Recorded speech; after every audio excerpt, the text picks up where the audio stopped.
தாய்மார்களே, பெரியோர்களே, நான் தலைமை வைத்தேனுங்கிற முறையிலே சில வார்த்தைகள் சொல்லி முடிவுக்கு கொண்டு வருகிறேன். மறுபடியும் சொல்லுகிறேன், நான் சொல்றதெல்லாம் நீங்க ஏற்றுக்க வேண்டும் அல்ல, சிந்திக்க வேண்டும். சரி என்று பட்டது ஏற்றுக்கொள்ள வேண்டும்.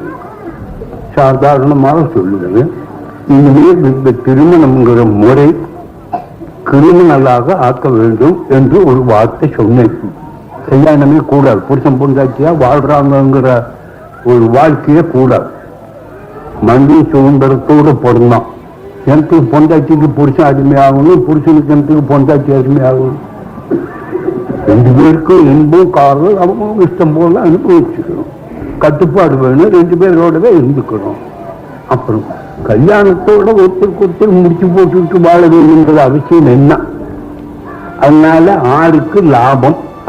இந்த முறை வந்ததின் பின்னே எந்த அளவுக்கு பெண்கள் வளர்ந்திருக்கிறார்கள், இந்த ஆண்கள்லாம் எந்த அளவுக்கு சுதந்திரம் பெற்றிருக்கிறார்கள். திடீர்னு உங்களுக்கு கோபம் வரும். இது ஒண்ணு மாத்திரம் இல்ல, எவ்வளவு கிரிமினல் பண்ணி இருக்கிறாங்க தெரியுமா? அதுக்கு முன்னே இருந்தவங்க அரசியத்தை முன்னிட்டு புருஷன் செத்தா பொண்டாட்டிய உயிரோட பாடையை வச்சு கட்டி நெருப்புல வைக்கிறதுக்கு போற வரைக்கும் அந்த பாடைக்கிட்டே ஒரு ஆளு ஒரு தடி எடுத்துக்கிட்டே போவோம். அந்த பொம்பளை கால கைய ஆச்சுன்னா அடிக்கிறதுக்கு. எங்க போறாங்கன்னா உடனே சேர்றது.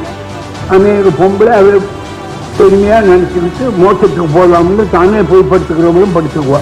சில பேர் கஷ்டமா இருக்கும், பிடிச்சி கட்டி போட்டு கொண்டு போவாங்க. அது வெள்ளக்காரன் வந்த பிறகு கிரிமினல் அப்படின்னு சொல்லி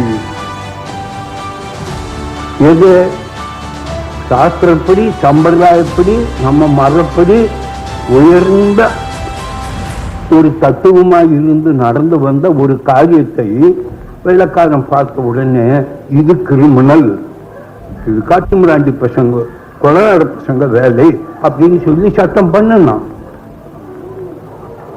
இப்ப நான் சொல்லுகிறேன், நான் சொல்றதெல்லாம் நீங்க ஏற்றுக்க வேண்டும் அல்ல, சிந்திக்க வேண்டும். சரி என்று பட்டது ஏற்றுக்கொள்ள வேண்டும்.